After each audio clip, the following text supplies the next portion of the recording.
do want to update you with some good news surrounding a school shooting where a 6-year-old boy, that's right, a 6-year-old boy was the gunman. The teacher who was shot is now in stable condition, upgraded from critical condition. We're also hearing from a grandmother who was inside the school offering aid to the wounded teacher. WTKR's Kelsey Jones reports on that. I talked with that woman, a grandparent of 2 Richneck elementary students who was here at the school Friday when the shooting happened and helped Zwerner moments after she was shot. She said, I'm shot, call 911. We only thought it was somewhere on her hand maybe. But after looking further, she passed out on the floor. And then after looking further, we noticed that there was another gunshot wound. LaWanda Rusk, a grandparent of 2 boys who attends Richneck, came to the school early to pick up her first grader and kindergartner. But little did she know, just moments later, a 6-year-old would gun down a teacher.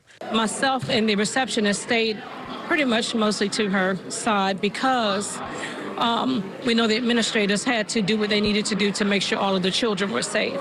Did you help give Abby CPR? I didn't do CPR, but yes, I did help put pressure on her wounds. Yes, I was there.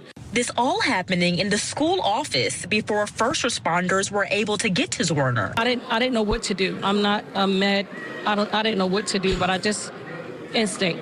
Worrying not only for Zwerner, but for her 2 boys' safety. He was in the classroom beside her, beside the classroom where the gunshot was, and he heard the gunshot. They heard the gunshot. Some kids were crying. Did Friday's shooting lead you to today's Stop the Violence rally? Yes, it did. Yes, it did. Concerned residents, community activists, and city leaders voiced concerns at the 2nd annual Stop the Violence rally as this school shooting pains the community. Chief Drew even showing support to the youngest in our community. We are trying to focus this on a mental issue more than just the violence part of it. Leaving Russ to enhance her mental health conversations with her boys. They don't realize the height of the situation. However, I'm still talking to them about what happened on Friday. And I will continue to talk to them until they really get a full understanding of the magnitude of how things went. Despite this dark cloud that now lingers here in the community, some NNPS schools want to shine their light by standing in solidarity with Richneck, like Heritage High School, who will wear these colors, green and black, Monday to show their support. In Newport News, I'm Kelsey Jones, News 3. All right, thanks to Kelsey Jones for that report. And we just learned from the police chief that the boy fired the gun, or the handgun, while the teacher was teaching class. Elementary school is closed today and tomorrow to give the community more time to heal. All right, still with me, former Sacramento County District Attorney Anne-Marie Schubert and appellate and trial attorney Matthew Barhoma. Anne-Marie, former DA, I don't even know where to begin on this. I mean, how do you even begin to deal with this case from a prosecutorial standpoint? A 6-year-old boy, we just saw another case where a 10-year-old boy is being charged as an adult with murder, but here you have now a 6-year-old boy. Tell me what the thought process here is in a prosecutor's office. The first thing is whether or not Virginia law allows a minor of this age to be even charged criminally in juvenile court. My prediction is the answer to that is no. That doesn't mean that, you know, the juvenile justice system is designed to rehabilitate kids, essentially, that make mistakes and commit crimes. But this is a minor that's so young that I do not anticipate, I would not expect him to be charged criminally. I would expect to be some kind of involvement of perhaps the child welfare system. And it's also conceivable that the parents may hold some responsibility as well. Yeah, no question about it. And Matthew, there is a law in Virginia that allows for parents to be charged if access is allowed to a 14-year-old or younger and that a crime is committed there. Even if a crime is not committed, there is a misdemeanor charge. But right now, prosecutors are saying they're not sure where the gun came from. They're not saying, they may know, but they're not saying if it came from the parents.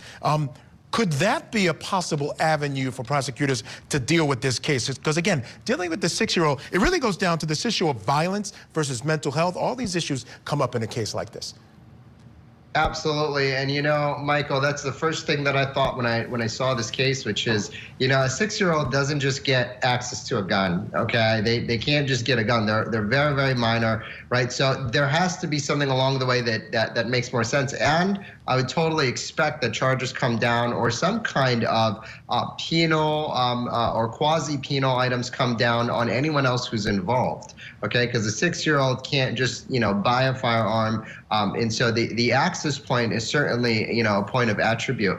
Another is the fact that he's very young, right? Actually, in some state courts, you can't even cross-examine someone his age. So there's going to be a two-step system here that I think that's going to have to be employed, where you deal with the child, but you also deal with how the gun came about.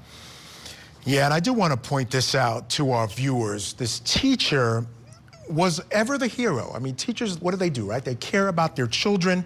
Apparently, the reports coming from the classroom was that when she was shot, what she did was not worry about herself. She warned her children to get out of the way, to get out of the classroom and shelter, because she wanted to make sure that they were safe, even as she was in critical condition after being shot in the stomach.